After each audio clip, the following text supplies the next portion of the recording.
Hello there everyone, hope you're all keeping well. We're going to be receiving another update for Hyperscape very soon. This is going to be the title update version 0.5. This is going to be gearing us up for full release very soon. This patch update is going to be about, this is like an overall generalized ability cooldown nerf, an ability damage nerf, and a TTK of weapon overall buff for the most part. There are some notable changes, which we'll get into topic by topic. So, first up, let's talk about weapons. The Ripper is going to have a damage increase from 11 at base to 13 at max, and it'll now do 13 at base and 15 at max. Personally, I am very much not in favor of this change. I feel that the Ripper was very strong as it already was. I was able to laser people with this gun with great ease and deal significant damage.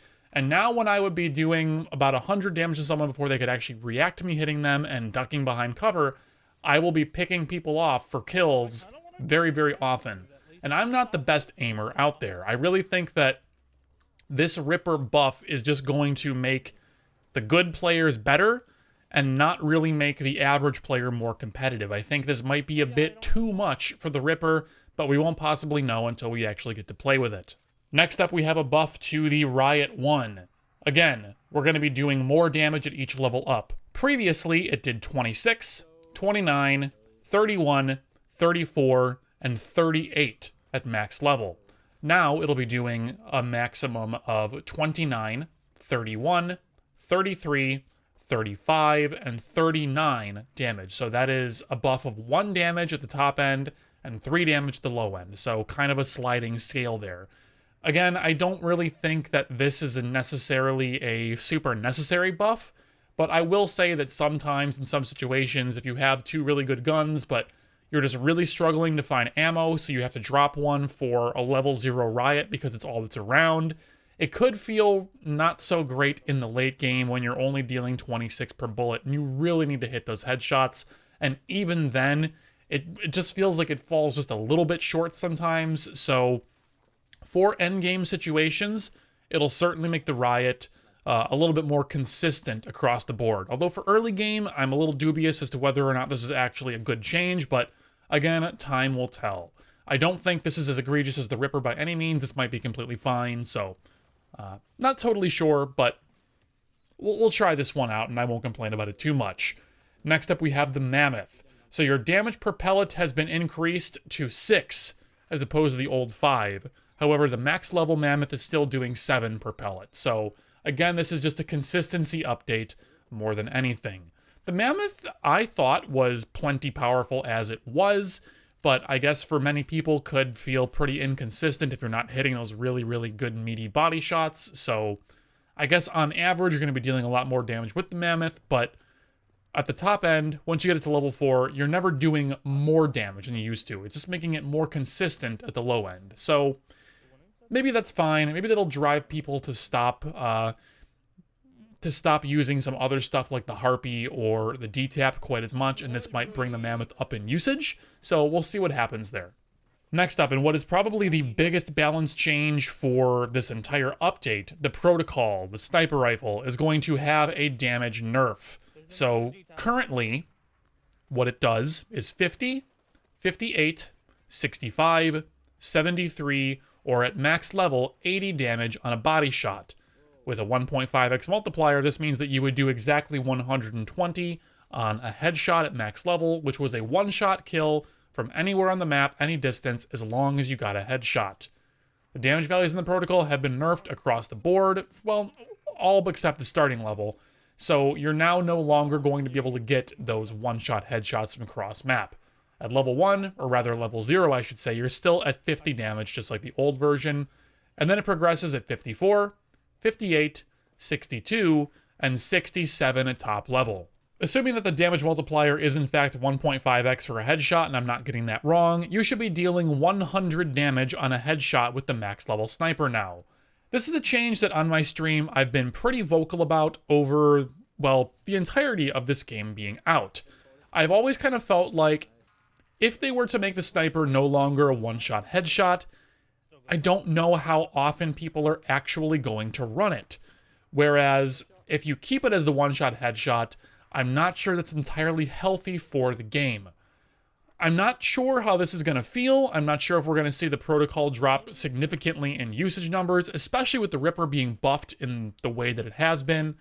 I think we might see a shift towards a lot of Ripper users, a lot of Riot 1 users, and maybe fewer protocol users, but still having one on your team could absolutely be really, really nice, because getting a 100 damage chunk on someone, and then your Ripper person just has to get 2 hits to kill them, or your Riot person just needs 1 hit to kill them.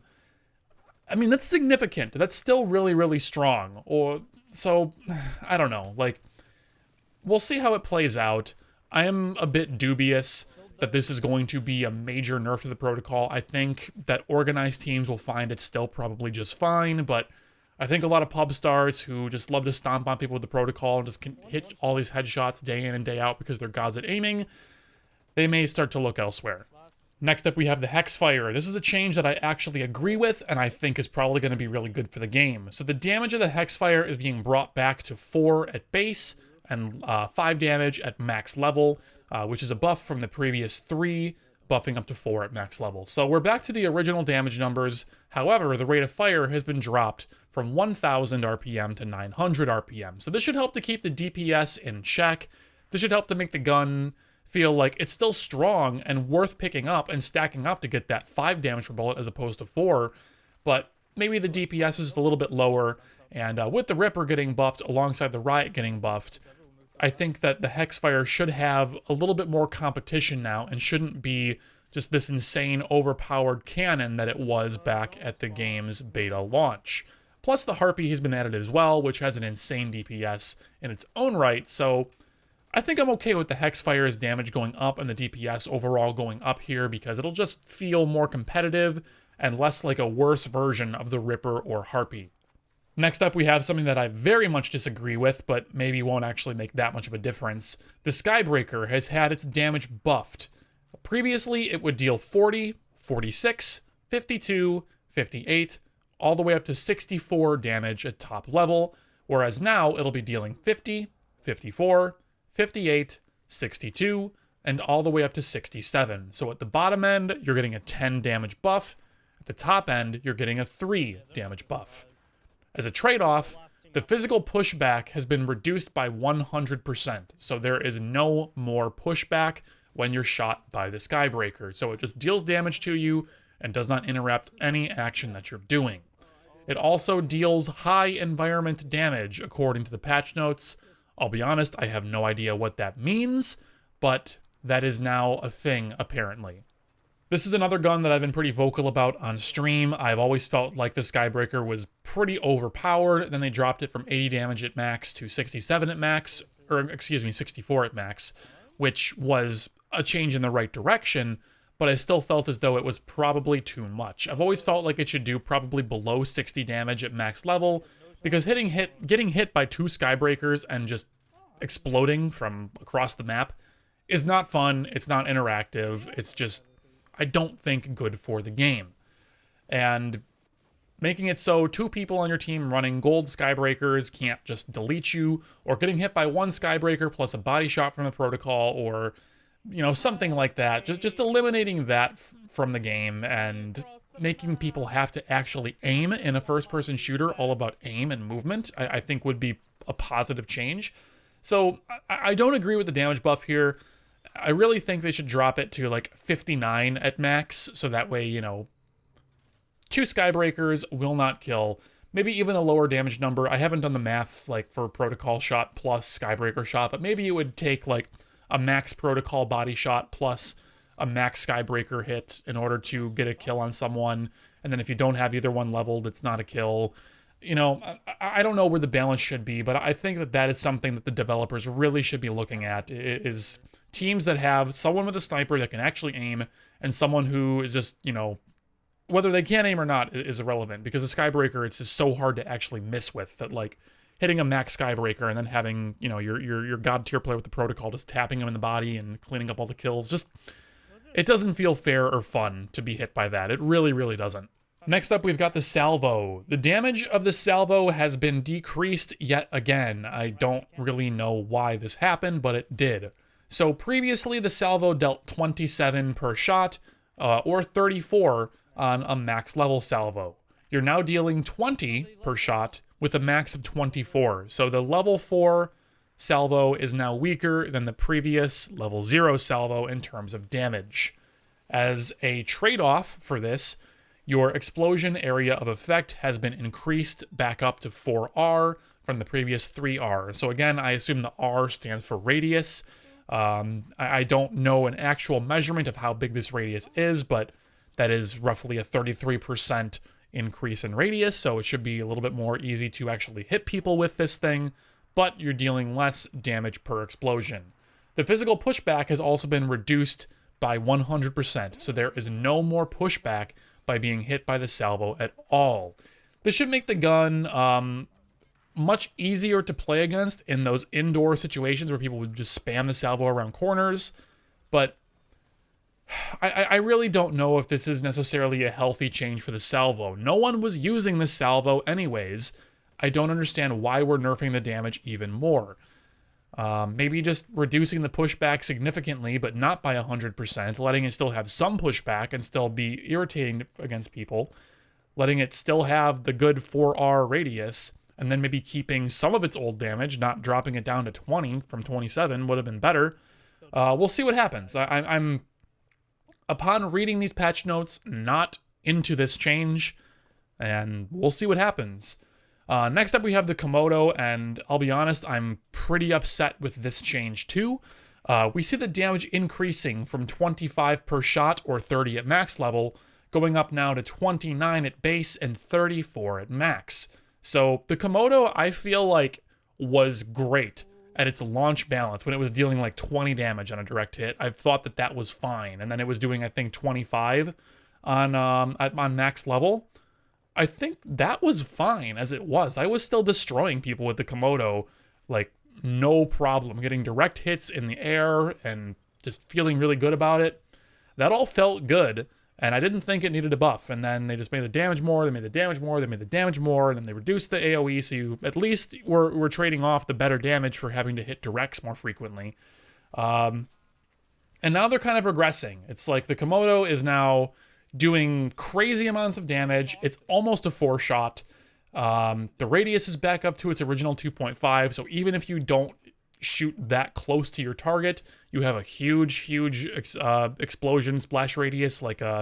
It feels like a Quake rocket launcher in terms of radius, maybe even a bit bigger in radius. You really do not have to be that precise with this thing anymore to get damage. So that's a thing. They have also made it so there is no more physical pushback. So if I were to shoot someone in the feet, and I directly hit underneath their player model and hit their toes, I don't pop them up anymore. I don't launch them in the air where I can then juggle them and, do cool tribes or do cool Quake stuff where I'm literally juggling my opponent and hitting mid-airs. If I don't pop them up and they don't jump, then, I'm just spamming at their feet. And a lot of the skill and fun and excitement of this gun, in my opinion, I feel has been lost with this change. I really feel like the Komodo should have the pushback.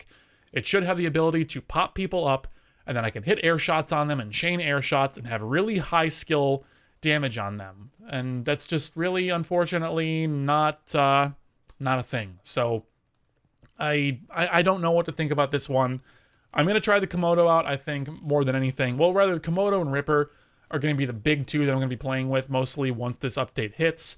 Naturally, I'll end up using Riot a lot as well, and we'll see what happens there. I don't think that'll be a big deal. I think the Hexfire change will be good, but man, the Ripper and Komodo changes in particular, I am just not excited for. Moving on to abilities, I actually think most of these changes are pretty good for the game. So for starters, the Mine has been nerfed. Your cooldown has been increased by quite a few seconds. At max level, it's a 4-second nerf. Actually, I think it's a 4-second nerf across the board. So 16-second cooldown at base, 11-second cooldown at max level. Your damage has been decreased from 50 or 75 down to 30 or 45, depending on level. So max level mines now do less damage than a base level mine in the last patch. The chase time of the projectile has now been effectively cut in half. You're now down to 8 seconds from the old 15. Really, really, really good. A 15-second chase time was just way too much, not fun to play against. The mine's HP has been nerfed yet again from 75 down to 60. Again, very, very good change. Detection radius reduced from 15R down to 12R, so you have to get the mines a lot closer to your opponents for them to actually lock on. Also, very cool. But probably not going to be that important because just dropping a mine right on top of your opponent is still a super easy task. The duration that a mine will live once it's deployed has been nerfed from 60 seconds down to 30 seconds, very, very good. And finally, the trigger timer has been increased from 0.5 seconds to 1 second. So an opponent must now get closer to the mine and stand next to the mine for twice as long before it will actually lock on and start to chase them. When it does chase them, it won't chase them as long, and it will be easier to defeat by having less health. So, great changes, A+. Next up, we have some nerfs to the wall hack. I don't really understand this one, outside of maybe trying to further eliminate some endgame cheese with the crown. So the duration of the wall has been reduced to 9 seconds from the old 25 seconds, and that used to be, I think, 2 minutes. So this is a pretty significant nerf to the wall. We also have a limit of the total number of walls you can have deployed. It used to be 5, now it's only 2. You cannot have any more than 2 walls deployed. Next up, we have changes to the ball. We have the cooldown being increased from 12 seconds at base up to 14 seconds. And then it's being increased from 7 seconds at max level up to 9 seconds. So this is a 2-second nerf across the board to the cooldown speed. In addition, your maximum duration that you can be in the ball, assuming that you don't get shot out of it or cancel out of it early, has been nerfed from 180 seconds down to 60 seconds. I don't think this is super relevant. I can't imagine that you're ever going to be in the ball for a minute straight. And if you are, I think you can live with not having it for a few seconds. So this just doesn't seem like a big deal to me, to be honest. Although I don't really understand why they would increase the cooldown of it. Ball doesn't really have a whole lot of usage or utility in its current state anyways. I mean, it is useful, but it's just not meta, it's not ideal. So making it worse just doesn't really seem like a good change to me. I feel like the old power level was just fine. Next up, we have another nerf to armor. The cooldown has been increased by 2 seconds across the board. So just further nerfs to abilities. I think this is fine. Armor just, again, never really feels fun to play against. I understand that it's probably necessary for the game, and it's probably healthy that it exists, but making it less spammable, especially alongside of invisibility, which also had its cooldown increased by 4 seconds across the board, is probably really good for the game. Invisibility's duration was also reduced to 5 seconds from the old 8 seconds. So, realistically, people running invisibility and armor and just toggling them back and forth are getting less effective than ever, making those really awkward, really annoying 3-minute long chases of trying to finish someone off probably a lot less frequent. So it gets you back to the fun of the game more quickly and just doing these awkward chases less and less. So overall, I think it's probably good for the game. Next up, we have some nerfs to slam. There has been a 2-second cooldown increase across the board, so that is a nerf to slam. The damage has also been cut from 30 at low level or 45 at max level, down to 20 at minimum level and 30 at max level. So your max level slam deals the same damage as an old level 0. This is a good change for the game. I am of the probably edgy and hot take opinion that Slam and Shockwave should probably deal 0 damage at all and just have pushback and knock people around and not do any damage whatsoever. But that probably will never happen, so the lower and lower these damage numbers go, the happier and happier I become. Next up, the heal ability has had its cooldown increased from 10 up to 14 at level 0, and it has been increased from 5 seconds up to 9 seconds at the top end. So this is, again, good for the game. Max level heal has always been way too good. A 14-second cooldown is still pretty quick, and the higher and higher you go, heal is still going to be meta. It's still going to be really, really strong. Having one on your team is going to be, I think, super clutch and pretty necessary, especially if you're going to be running like a really sweaty 3-stack. The duration of the heal has also been decreased from 15 seconds down to 9. I think this is a good balance change. I think heal has been too strong, like I literally just alluded to. So anything to bring it down a little bit more, I think, is good for the game. Next up, let's run through the nerfs to Shockwave. Your damage has been cut in half. So at base level, you're doing 10, and at max level, you're doing 15. That is half of what it used to do. Again, like I just said with the slam changes, big fan of this. I think Shockwave and Slam should both do less damage. I think any ability that has the potential to deal damage should deal very, very low or 0 damage. So this is overall pretty good for the game, in my opinion. The cooldown has been nerfed by 4 seconds across the board. This one I'm a little bit less excited about. I think Shockwave was kind of interesting, having it be a pretty quick cooldown, but having both the damage nerfed and the cooldown nerfed, I don't know how much more I'm going to be using this ability, if ever. I still think I'm going to be running probably, either Slam or Teleport plus Heal pretty much all of the time. So, I don't know. I think it was kind of interesting that Shockwave existed as a faster hack. So having it be slowed down this much doesn't feel good to me, but we'll see how it goes. Finally, for our final hack change, we have Teleport. So this has just received a 2-second cooldown nerf across the board, so you are a little bit less, you are able to teleport a little bit less frequently. So this is just keeping in line with mobility changes to, or rather changes to all the other mobility abilities in the game, making it a little bit slower across the board. So we'll see how it plays out. If the game becomes, a little bit too cooldown centric, and if maybe they need to go back to making things a little bit faster, we'll see what happens. But I am totally willing to keep an open mind and try these changes out and see how things go. Finally, there's also been some minor changes to the sector decay damage when you are in the final showdown. Your damage multiplier while you're out there is now only ×3, as opposed to the old ×7. So previously, when you would go into the sector, taking 1 tick, maybe even 2 ticks, wasn't the end of the world, but it chunked you pretty hard. So enabling people to make some plays outside of the zone, but not letting the damage be so low that they can just run all the way out and use armor and heals and stuff like that to just survive forever with the crown. That's, between the sector damage being increased and with continuous nerfs to cooldown speeds while holding the crown, it's probably okay that the sector is dealing less damage, because overall it's still going to be really hard for them to do those strategies, so hopefully we just don't see them have a resurgence. And also, I'm just kind of now thinking, I wonder what it's going to feel like when you are holding the crown now, because pretty much every ability has a longer cooldown, so when you're adding a multiplicative nerf to your cooldown speeds on top of that while holding the crown, and that's going to be really tough to win games and use your abilities to survive while holding the crown. You're going to get like maybe 2 armors off while holding the crown, maybe 3, but probably more like 2. That's kind of interesting to me, and we'll see how that plays out. So definitely keep your eyes on that part of the patch and those influences to see how the crown running feels in particular. Anyways, everyone, thank you so much for watching. Hope you've learned something new. If you have any questions, comments, concerns, make sure you leave them down below, and I'd be happy to help you out. And I hope to see you guys in the next one. Take care.